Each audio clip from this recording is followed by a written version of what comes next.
Welcome dear students. आज हम discuss करने जा रहे हैं about motion.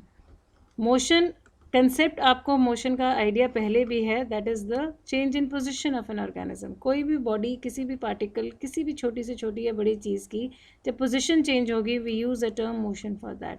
I have taken few pics over here just to make it, revise it, summarise it, whatever you can say, which you did in earlier classes. जैसे एक atom के अंदर इलेक्ट्रॉन्स की movement है, एक top, आप बचपन पे वो लट्टू खेलते हो, उसमें जो मूवमेंट है, मोशन है, दैट इज़ इवन सन के सराउंडिंग सारे प्लैनेट्स की जो मूवमेंट है, that is again a motion. Now again change in position taking place for the particles when I am talking to you. मेरे जो वर्ड्स हैं वो ट्रेवल करने के लिए पार्टिकल्स को यूज़ कर रहे हैं, मीडियम को यूज़ कर रहे हैं, bringing them into a motion. Similarly cycling करते हुए आप एक पोजीशन से दूसरी जगह जा सकते हैं, इवन रनिंग और जॉगिंग करते हुए with the help of appendages. Legs जो हैं हमारी, जो है अपेंडेजेस हैं। जो मोशन जो है with the help of appendages we are doing. जैसे आपने अमीबा का पढ़ा कि जो अमीबा होता है वो सूडोपोडिया, फॉल्स फीट से मूवमेंट करता है, मोशन शो करता है।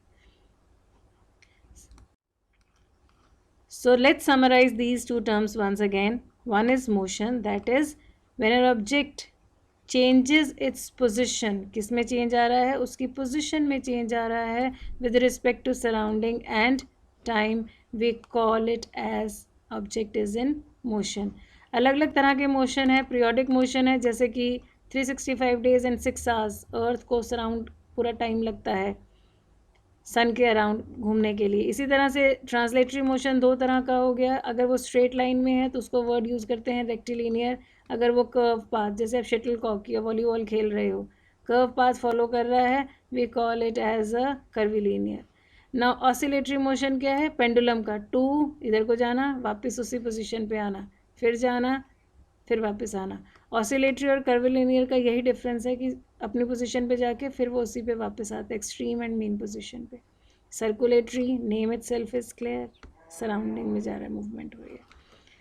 सो मोशन के साथ नेक्स्ट कंसेप्ट क्या है? Rest. When the object is not in motion, that means it is not changing its position with respect to surrounding and time. दो चीज़ें हैं, टाइम एंड सराउंडिंग। जैसे माउंटेन्स आज भी वही हैं, कल भी वही हैं, परसों भी वही हैं। Similarly trees, fine. सो इसका मतलब मोशन में क्या है? अगर आप अपने घर के गेट पे खड़े हुए हैं और अब से 5 मिनट बाद आप अपने बेड पे बैठे हुए हैं, that means within a gap of 5 minutes you have change your position. तो जब आप अपनी पोजिशन चेंज करते हैं, we use a term motion for it. आप अब से 5 मिनट पहले भी गेट पे थे, अभी भी 5 मिनट बाद भी गेट पर हैं और अभी भी गेट पर ही हैं, सेम पोजिशन पर ही हैं, कोई जगह इधर उधर नहीं जा रहे हैं, you are at rest. Concept clear हुआ? अगर कार पार्क करके हमने साइड पर लगाई हुई है तो वो पार्क्ड कार को आप क्या वर्ड यूज़ करेंगे? The car is at rest. आगे बात करते हैं रिलेटिव मोशन की। सो क्वेश्चन अराइजेस, क्या हम एक ही टाइम पे ऑब्जेक्ट, सेम टाइम पे ऑब्जेक्ट जो है वो हमें रेस्ट पे या किसी को वो मोशन में नज़र आ सकता है? So yes, it's possible. Then how? Let's explain this. So example में इस रिलेटिव मोशन के हम दे रहे हैं, एक पिक्टोरियल को ध्यान से समझने की कोशिश करोगे तो देखो क्या है। एक बच्चा है, वो चेयर के ऊपर बैठा है, boy sitting on a chair on earth, और एक ऑब्जर्वर है, वो स्पेस में एस्ट्रोनॉट हो सकता है या सन पे, और एक ऑब्जर्वर अगर हम हैं और हम उस पर्सन को अर्थ पर ही खड़े होकर उस पर्सन को देख रहे हैं, तो वो हमें कैसा दिख रहा है? Stationery, at rest. चेयर पे कोई बैठा है, अगर हम उसको देख रहे हैं तो वो हमें रेस्ट पे ही तो नज़र आ रहा है। लेकिन वही चेयर पे बैठा हुआ पर्सन, अगर कोई ऑब्जर्वर उसको स्पेस से देखेगा, जैसे कि एस्ट्रोनॉट, तो वो उसको कैसा नज़र आएगा? That it is moving in motion. क्यों? Because earth is also rotation show कर रही है ना on its axis.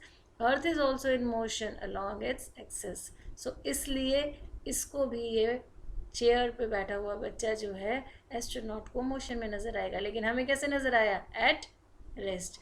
So we can say simultaneously at the same time an object is at rest as well as in motion. So next we have to do, can you see the path of motion around? क्या हम motion के path को देख सकते हैं? Yes, it is possible with the help of two terms, distance and displacement. We can easily calculate. हम measure कर सकते हैं path जो cover किया जाता है, और चाहे वो distance हो चाहे वो displacement हो, इसको हम term, इसकी unit, SI unit क्या बोलते हैं? meters. अगर यूनिट भी सेम है, मेजर भी एक ही चीज़ कर रहे हैं, तो दोनों में डिफरेंस क्या है? Let's consider. अगर कोई पर्सन ए पे है या कोई ऑब्जेक्ट ए पे है, हम ए को रेफरेंस पॉइंट बोल रहे हैं because we considering this as a starting point, right. अगर कोई मूवमेंट शो कर रहा है यहाँ से, जो आपको पाथ डॉटेड में दिखा है, this is a distance covered. ज़रूरी नहीं सिर्फ यही पाथ लेगा, वो इस तरह से भी मूव कर सकता है, वो इस तरह से जाकर भी मूव कर सकता है, किसी भी तरीके से मार्केट से घूमता घूमता वो फिर भी टू पे बी पॉइंट पे जा सकता है। सो दोनों में डिफरेंस हमें यहाँ से क्लियर होगा। डिस्टेंस क्या होता है? The total path covered by a object. फिर डिस्प्लेसमेंट क्या है? Displacement is the shortest distance. जो सबसे छोटा डिस्टेंस है वो स्ट्रेट डिस्टेंस होता है बिटवीन द टू पॉइंट्स। अगर एक पॉइंट यहाँ है और एक पॉइंट यहाँ है, आपने एक पॉइंट से दूसरे पॉइंट में जाना है, सबसे छोटा रास्ता क्या होगा कि you draw a complete straight line over it, ठीक है। फिर दूसरा डिफरेंस क्या है? डिस्टेंस जो एक स्केलर क्वांटिटी है और डिस्प्लेसमेंट जो है वेक्टर क्वांटिटी है। I will come back to this again. आगे क्या है? Distance only has a magnitude, पर डिस्प्लेसमेंट के पास दो चीज़ें हैं, मैग्नीट्यूड तो है ही है, साथ में क्या है? डायरेक्शन। अगर मैंने बोला 20 किलोमीटर्स, तो आपको आएगा ना कि डिस्टेंस की बात कर रहे हैं। 20 किलोमीटर्स टूवर्ड्स नॉर्थ, मैंने डायरेक्शन भी दी, नॉर्थ डायरेक्शन में जाना। So when direction is there we call it as a displacement, 20 kilometres towards north. If I say 20 kilometres, I am talking about distance. So scalar quantity क्या हो गई? जिसमें सिर्फ मैग्नीट्यूड होता है, नो डायरेक्शन। लेकिन वेक्टर क्वांटिटी क्या है? वेक्टर वो होता है जिसमें क्या हो? साथ में डायरेक्शन भी हो। So displacement is a vector quantity because it has direction, while distance is a scalar quantity because it shows only magnitude but doesn't tell about the direction. एक एग्जाम्पल इस मोशन को ध्यान से देखो, where a person is moving. Okay, अब क्या है इसमें? क्वेश्चन में क्या है? The boy moves from classroom to library. पहले जा रहा है 100 मीटर दूर लाइब्रेरी है, फिर वापस आ रहा है, फिर अपनी नोटबुक मैम के पास लेके जा रहा है, फिर वहाँ से वापस आ रहा है, ठीक है। सो 250 मीटर दूर स्टाफ रूम है, वहाँ पे नोटबुक दे रहा है और फिर वापस आ रहा है। तो हमें यहाँ पे वो कैलकुलेट करने को बोल रहा है कि डिस्टेंस और डिस्प्लेसमेंट दोनों कैलकुलेट करो।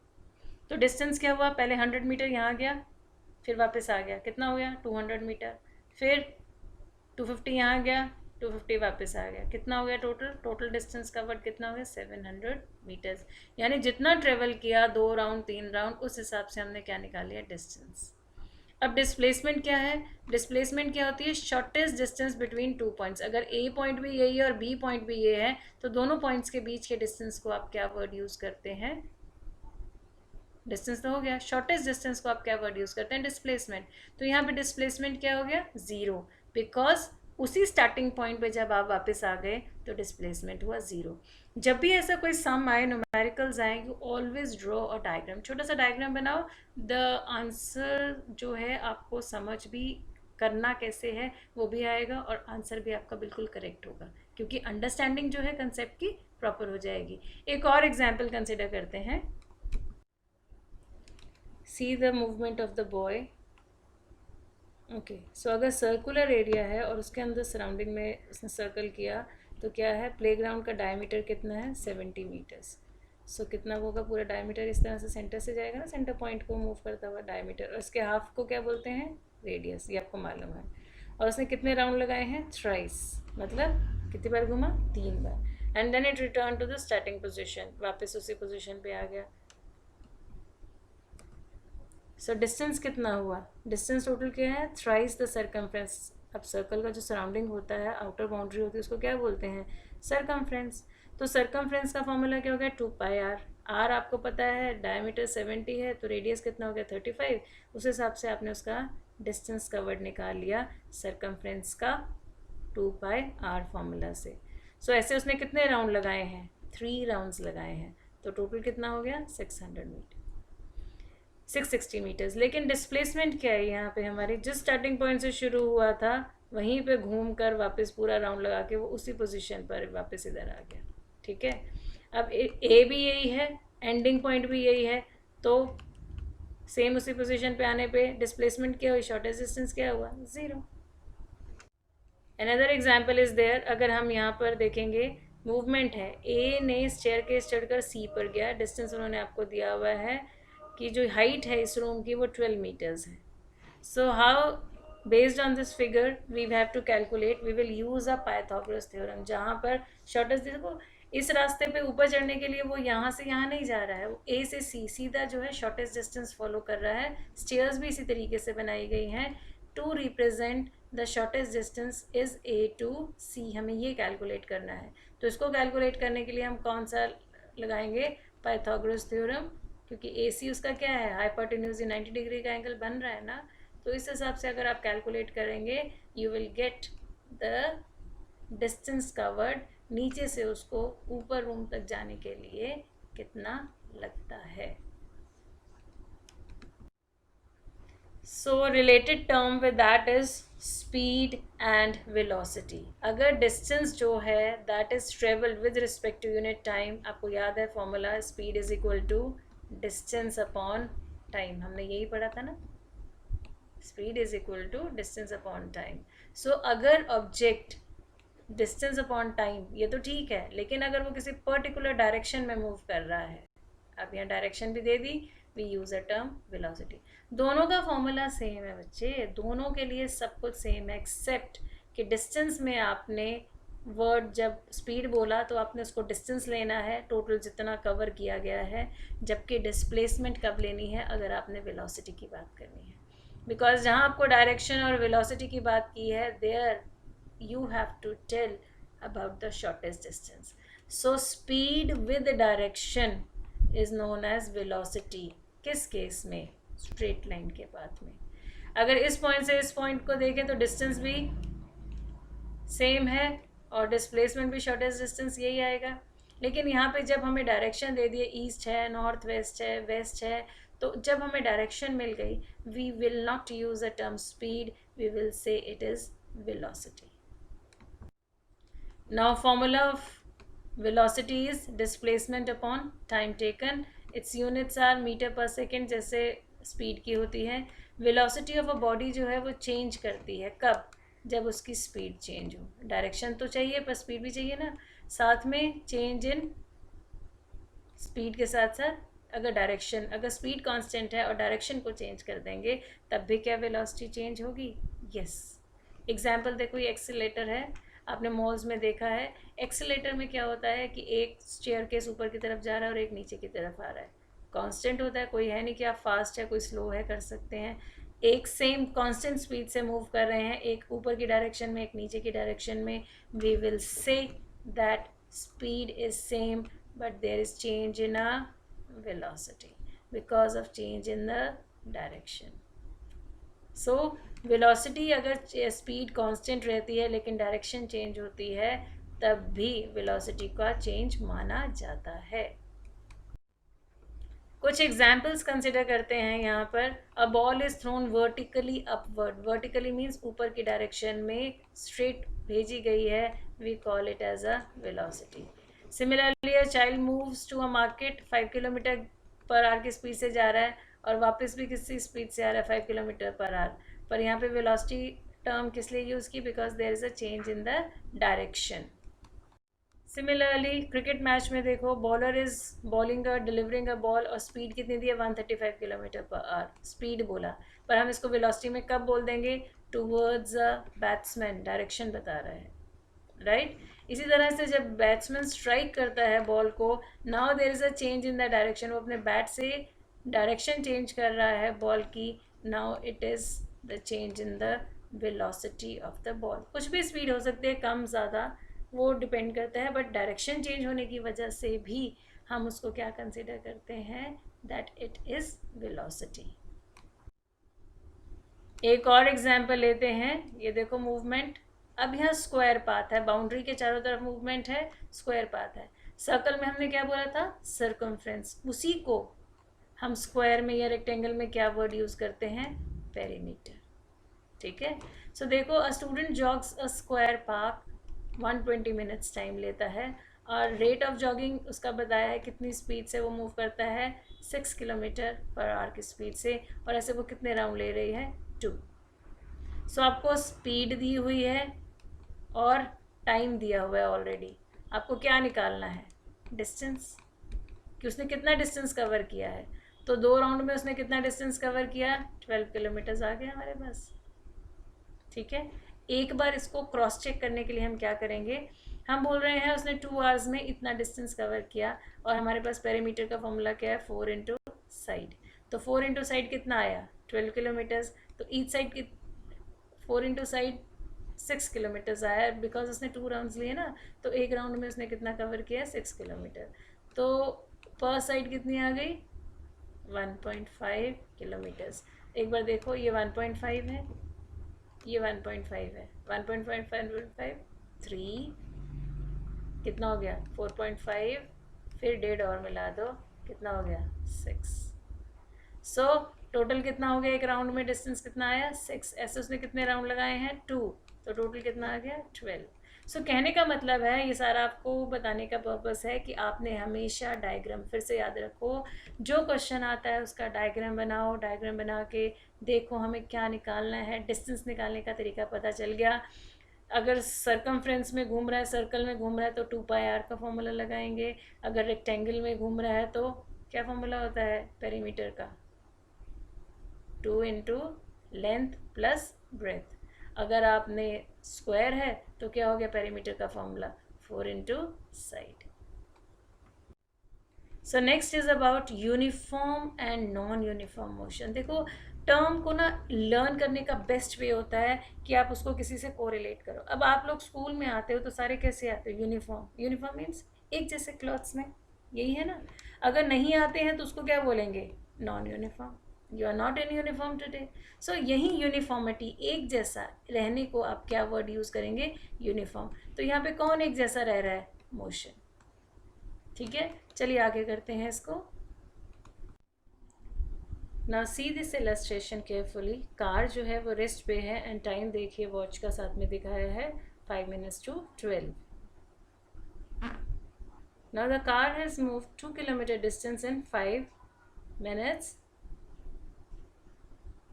Now from B to C it has moved again in 5 minutes, 2 kilometer distance covered. Then from C to D it has again moved 2 kilometers in 5 minutes.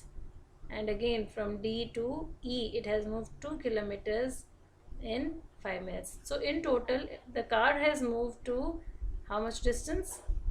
It is 2 plus 2 plus 2 plus 2, that is 8 kilometers, and the time it took is from starting till the end is 20 minutes. So here in each case car has traveled 2 kilometers from A to B, B to C, C to D or D to E. Every time the distance uniformity is there, distance covered and time taken is same. So car covered equal distance in equal intervals of time. Thus, a car is said to be in a uniform motion as it covered equal distance in equal intervals of time. So, this is a definition for uniform motion, that distance should be equal and the interval, time interval between the 2 points should also be the same.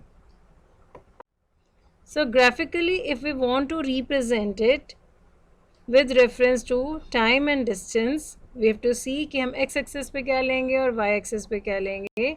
और आप देखो हमने वही time interval, यही table बनाया, 5 minutes, 10 minutes, 15 minutes and 20 minutes। और हर बार distance पहली बार कितना हुआ, 2, फिर +2 4 6 एंड 8। अब इसको ग्राफ में रिप्रेजेंटेशन चेक करेंगे। So let's plot a graph for this.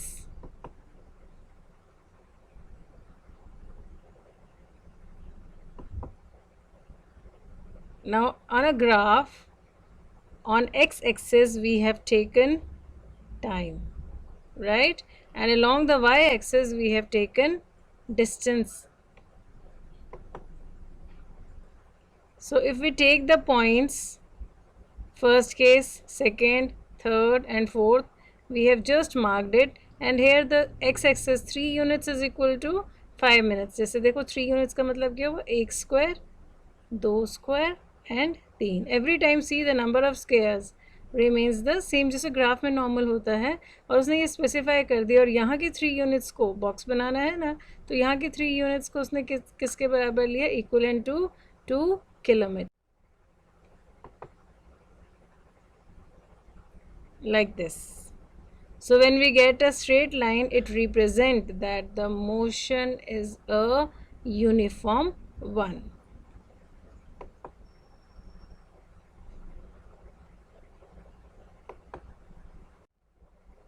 Now there are few examples which are cited over here for a uniform motion. Motion of a wheel, circulatory और circular तो है ही है, साथ में uniformity है every level पे. Similarly motion of a giant wheel, आप बड़े से झूले में बैठते हो ना giant wheel में, that also show uniformity in its motion. Merry-go-round, again a swing, most of you have ride on it, and it's again showing the uniformity in the motion. Another example I have taken over here is motion of a stopwatch. So see, the stopwatch is also moving continuously, and at regular interval of time equal distance is being covered. So this is an example of uniform motion.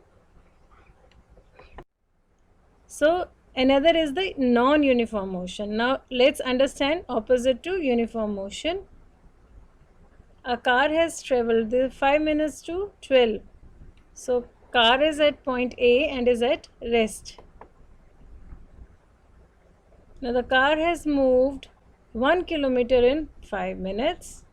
कहीं busy road है तो अब उसने कितना distance किया है, 1 kilometer in 5 minutes.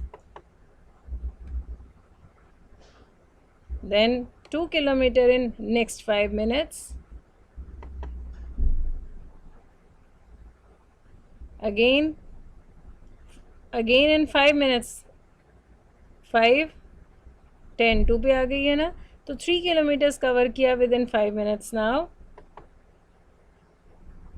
And from D to point E, it has covered again in 5 minutes, it has covered 4 kilometers distance.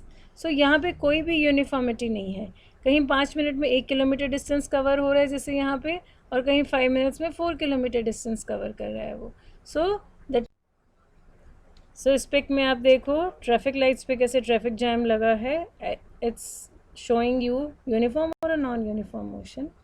It's a non uniform, क्योंकि देखो लाइट्स पे है, कभी ग्रीन है तब तो it can move fast, but otherwise red है या स्लो मूवमेंट है, इन बिटवीन वो मूव कर रहे हैं फर्दर आगे ना आगे, तो वहाँ पे स्पीड जो है उसकी वो स्लो हो जाती है. That effects the motion and we consider it as a non uniform motion. So non uniform motion क्या होता है? Non-uniform motion is a motion in which object travels unequal distance, कभी 1 किलोमीटर, कभी 2 किलोमीटर, कभी 3 kilometre, in equal intervals of time. 5 minutes, 5 minutes, 5 minutes ही था ना. So such a motion where an object covers unequal distance in equal intervals of time, we call it as a non-uniform motion. So जब traffic lights होती है वहाँ पे हम क्या देखते हैं? The vehicle has to stop after some time at regular intervals or small intervals while traveling unequal. So motion over here is a non-uniform motion because it has covered unequal distance in equal intervals of time. Now if we want to make a graphic representation of it, what we have to see, we have to make a table along for time and the distance. Now the distance is taken along y-axis and time is along the x-axis as we done in a uniform motion. So now you can see the distance covered as well as the time taken. At regular interval of time, A distance covered is different. In 5 minutes, 2 kilometers, again 3, again 4.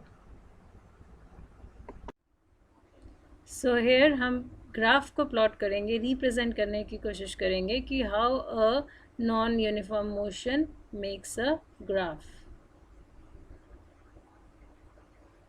Again, distance is taken along the y-axis and time is taken along the x-axis. Same time interval it has been taken, and when we put the dots according to the table we made in the previous slide, तो अगर हम उन dots को बनाएंगे and we join these dots, then अगर ये dots हैं इनको join कर we get a curve. So this curved line represents a non-uniform motion. It is not a uniform one. Uniform motion में क्या था? Loose motions नहीं. It's a non-uniform motion and a uniform motion which is related with the movement. ठीक है.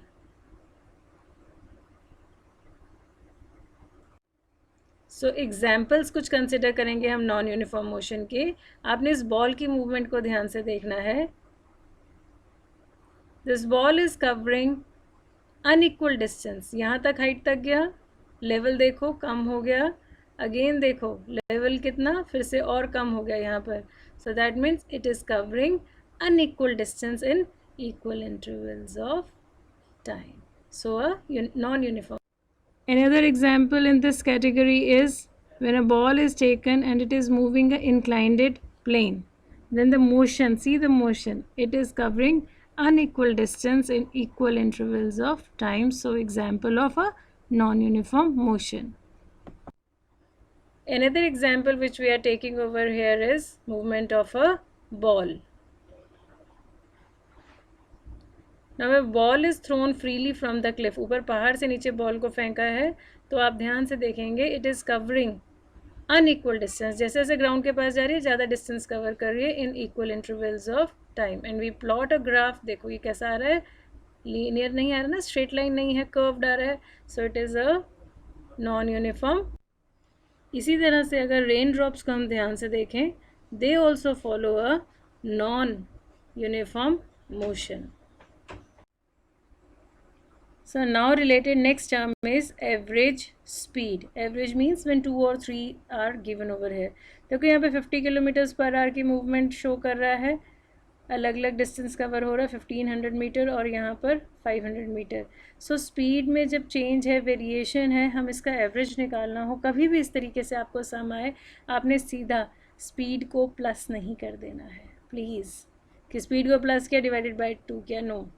You have to calculate total distance. पहले आप उसका total distance cover निकालेंगे. देखो दो चीज़ें तो आपको दी होंगी, या स्पीड दिया होगा, टाइम दिया होगा तो डिस्टेंस निकाल लोगे, या टाइम नहीं दिया होगा, स्पीड दिया होगा और डिस्टेंस दिया होगा. सो दोनों तरीक़ों से आपने पहले सारे टोटल डिस्टेंस, अगर 2 हैं, 3 हैं, 4 हैं, सारा टोटल डिस्टेंस को लिखना है न्यूमरेटर में, और डिनोमिनेटर में टोटल टाइम लिख के प्लस कर देना है. Only then you will get a average speed. और जो स्पीड की यूनिट्स होती हैं वो इसकी होंगी मीटर पर सेकेंड. इसी तरह से एवरेज वेलोसिटी निकालना है. Same, average velocity is the total displacement divided by total time taken. Simple. Initial means जब वो स्टार्ट कर रहा है, final means at the end. जब आप किस टाइम इंटरवल में आप दो चीज़ें ले रहे हैं उसकी इनिशियल वेलोसिटी और फाइनल वेलोसिटी लेकर उसको 2 से डिवाइड कर देना है, दोनों को प्लस करके. So this is how you have to take the average velocity. और इसकी यूनिट्स भी सेम रहेंगी. As velocity is a vector quantity, तो एवरेज वेलोसिटी भी क्या होगी, वेक्टर क्वांटिटी. बिकॉज एक बार कहीं पर यहाँ पर जब भी फॉर्मूला में कोई वेक्टर क्वांटिटी आ जाए, अल्टीमेटली ये क्वांटिटी तो अपने आप ही वेक्टर बन जाती है. एक्सीलरेशन. अब एक और टर्म आप कंसिडर करेंगे, एक्सीलरेशन, कि जब आप वेलोसिटी को चेंज करते हैं. दैट मीन्स देखो आप 40 की स्पीड पे चल रहे हो, आपने उसको एक्सीलरेटर दबाया, जैसे अगर हम स्पीड देते हैं जिसे बोलते हैं, तो आपने क्या किया, उसका चेंज कर दिया. किसको, वेलोसिटी.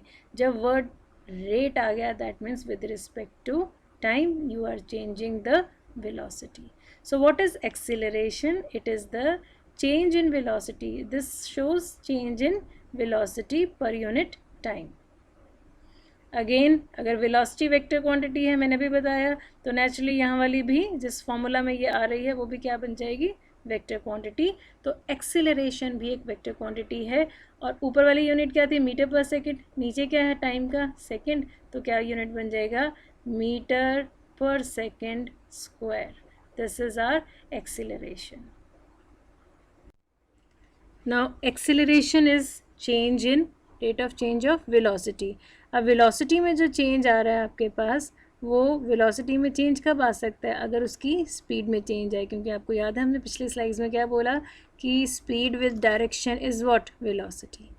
सो अगर स्पीड इंक्रीज या डिक्रीज हो रही है, चेंज इन वेलोसिटी आएगा, we call it term acceleration. जब चेंज इन डायरेक्शन होगी तो एक्सेलरेशन भी चेंज होगा. और दोनों होंगे तो naturally it will lead to the change. Fine. So here I have given you with the help of a diagram, try to understand it once again. अगर हम किसी चीज़ को एक्सेलेरेट, मैंने क्या किया, जैसे अगर आप स्कूटर या कोई भी गाड़ी चला रहे हैं 40 की स्पीड से, हमने उसकी 60 कर दी, we are increasing the speed, right. So जब हम उसको स्पीडिंग अप कर रहे हैं, we are accelerating it. Change in speed कब हो रहा है, जब आपने ब्रेक अप्लाई की या यू आर मूविंग स्लो, भागते भागते आप स्लो चलना शुरू हो गए, you are decreasing the speed. उसको डी एक्सेलरेट भी बोलते हैं. जैसे ये एक्सेलरेशन हो गया, इसको बोलते हैं रिटार्डेशन. इसके लिए एक और टर्म भी यूज़ होती है, रिटार्ड, रुकना, रोकने की कोशिश करना. Accelerate, increase. जब ब्रेक अप्लाई करके स्लो डाउन कर दिया, we will use a term retard. Along with that there is another term which is by changing the direction. Acceleration तब भी होगा जब डायरेक्शन चेंज करें. बी की डायरेक्शन इधर है, मूवमेंट शो करिए. Now the face is towards this side. Now on changing the direction we said change in velocity will takes place. अगर चेंज इन वेलोसिटी आएगा तो एक्सेलरेशन होगा. एक और, जब भी कोई हमने बोलता ना सर्कुलर पाथ पे कोई ऑब्जेक्ट मूव कर रहा है, तो क्या हुआ, कांस्टेंट स्पीड से मूव कर रहे हैं, राउंड अबाउट का 40 की स्पीड रखी हुई, लेकिन हम वहाँ पे डायरेक्शन को चेंज करते जा रहे हैं. So there also the acceleration can be seen. Now another type of motion which I have to discuss over here is a circular motion. देखो ये मूवमेंट पूरे पॉट की हो रही है, ये अपने एक्सिस में ही मूव कर रहा है. For circular motion we say that the object is moving on in a circular path is called as a circular motion.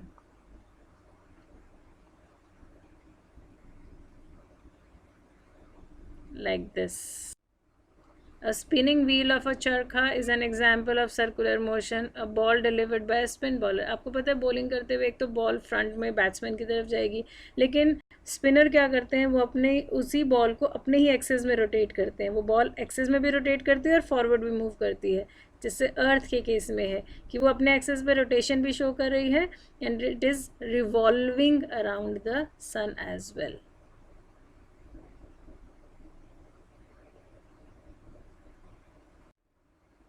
So type of circular motion जो हैं वो टू टाइप्स के सर्कुलर मोशंस के हैं. एक क्या है, जब चेंज इन पोजीशन हो रहा है ऑब्जेक्ट की. देखो इसमें क्या, ये सेंट्रल एक्सिस नहीं मूव कर रहे, लेकिन जो पोजीशन है सीट्स की वो मूव कर रही है जो सरकमफ्रेंस पे है. We call it as a revolutionary.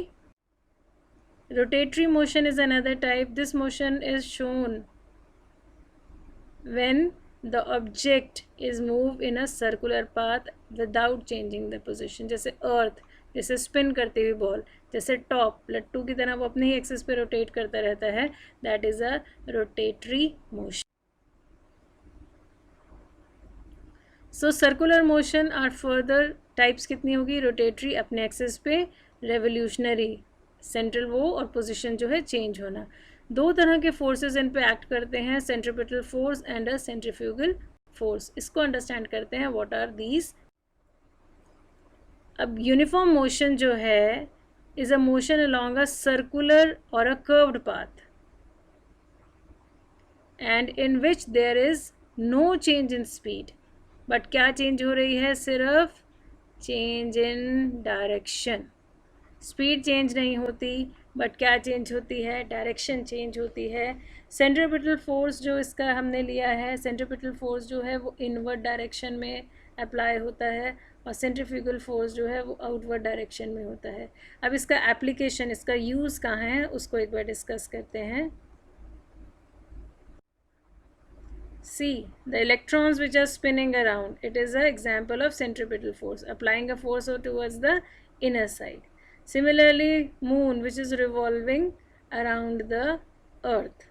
Again, because of this, na moon earth पे आके गिरता है, ना earth moon की तरफ जाती है. Attraction is there. It's because of this force of attraction, this force of gravity that which is acting on the moon and putting it at the place. Similarly, electrons भी कभी nucleus के अंदर जाके नहीं गिरते, अपने एक्सिस पे ही rotate करते रहते हैं. कोई प्लैनेट जो है वो सन के अंदर जाके नहीं गिर रहा, इसी तरह से मूव करता जा रहा है. It's only because of attractive force which is centripetal in nature.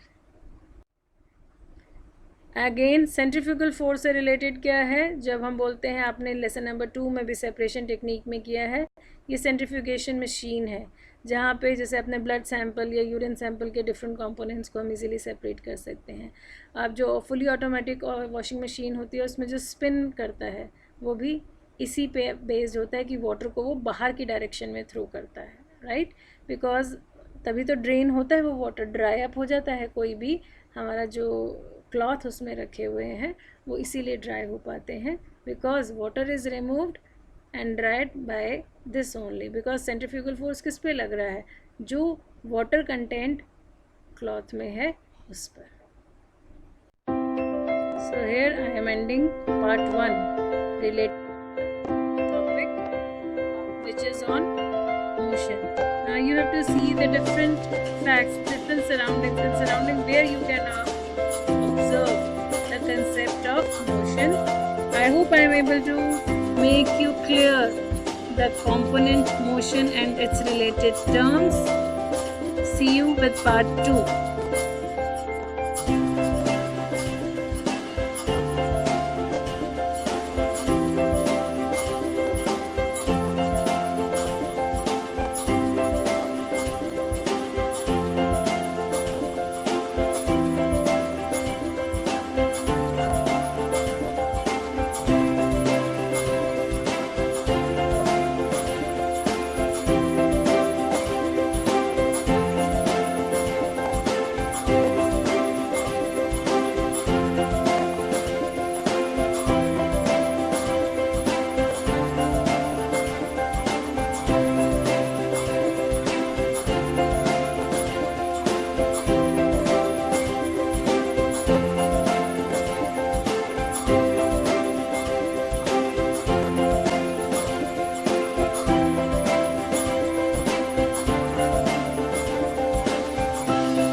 Slow motion of a snail.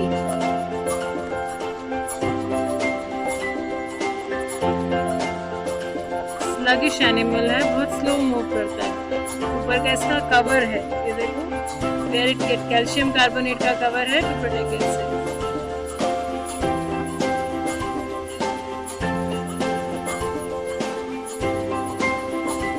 See the muscular movement.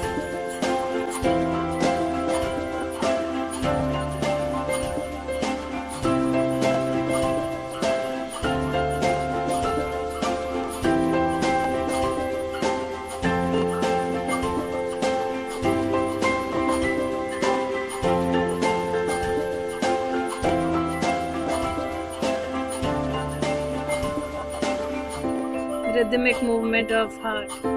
Nature में भी देखो motion is everywhere. I just want to highlight all these things कि आप अपने surroundings में देखो कि how motion is everywhere.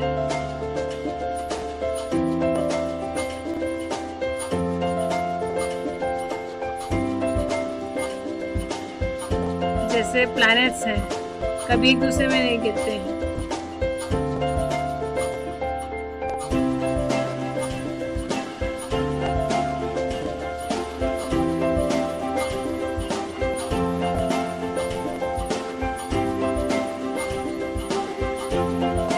क्योंकि वहाँ फ्रिक्शन नहीं है ना.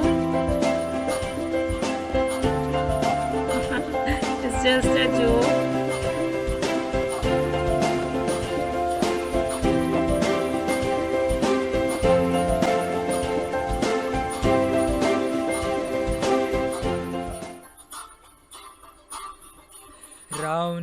round, round. World is round. Motion makes the world go round and round. Moon is round. Planet is round.